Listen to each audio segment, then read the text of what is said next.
Merci, M. le Président. Ma question s'adresse au leader du gouvernement en Chambre. Vous savez bien que la vaccination contre le coronavirus a débuté cette semaine.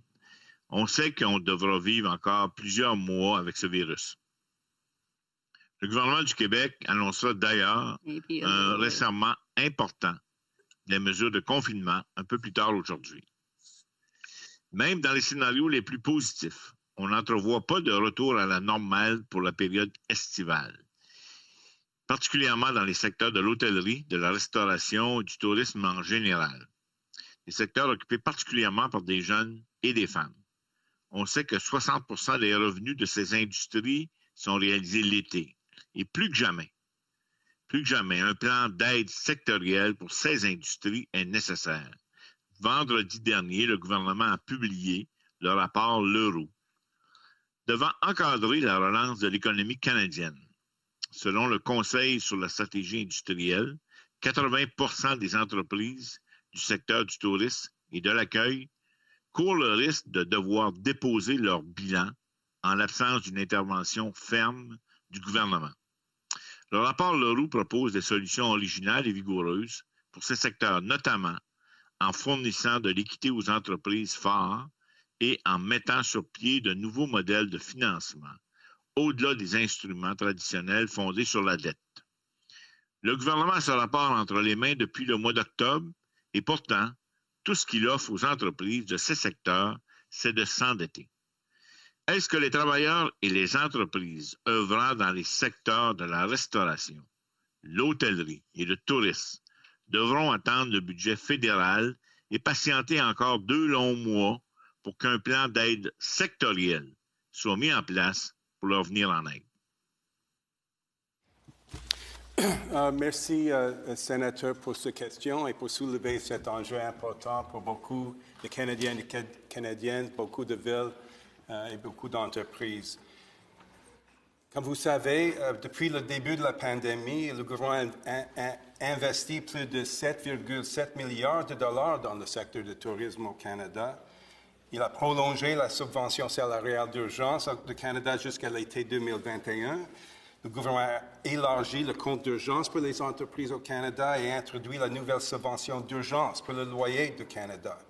De plus, dans la mise à jour économique, le gouvernement a annoncé la mise en place de nouveaux programmes de crédit pour les secteurs durement touchés qui fournira des prêts à faible taux d'intérêt pouvant atteindre 1 million de dollars aux entreprises qui en ont le plus besoin. Et le gouvernement a également ajouté 500 millions de dollars au fonds d'aide et de relance régionale de 1,5 milliard de dollars, dont le quart est consacré aux entreprises touristiques. Donc, la réponse à votre question, c'est non. Sénateur Forêt, supplémentaire. Écoutez, Monsieur le représentant du gouvernement, la réponse est facile à dire non. Ce que vous m'avez énuméré, c'est une série de programmes universels, à l'exception d'un quart d'une enveloppe spécifique pour le tourisme. Mais il reste que le tissu de notre industrie touristique au Canada est composé particulièrement de petites et moyennes entreprises qui ne trouvent pas leur dû et qu'on est en train d'affaiblir toute notre structure touristique, un des secteurs d'activité les plus impactants, parce que le tourisme, sans être miraculeux, a une grande qualité. C'est qu'on importe le consommateur chez nous, donc on augmente nos retombées et notre PIB. Donc, au lieu d'exporter nos matières premières, on importe le consommateur et on devrait y attacher une attention particulière en développant un plan sectoriel spécifique pour le secteur touristique, à mon point de vue. Mais non, peut-être j'ai été mal compris. Je suis entièrement en accord avec vous. C'est un secteur d'économie extrêmement important. Ce que j'ai essayé de souligner, c'est l'argent qui était déjà sacré, une bonne partie qui est à l'aide de ce secteur. Mais j'irai plus loin. Comme le gouvernement a annoncé, le gouvernement est en train de développer toute une gamme de programmes ciblés au secteur individuel, particulièrement touché par cette pandémie, y compris le secteur touristique, mais des autres aussi. Et je pense que les annonces, il y aura des annonces dans les semaines et dans les mois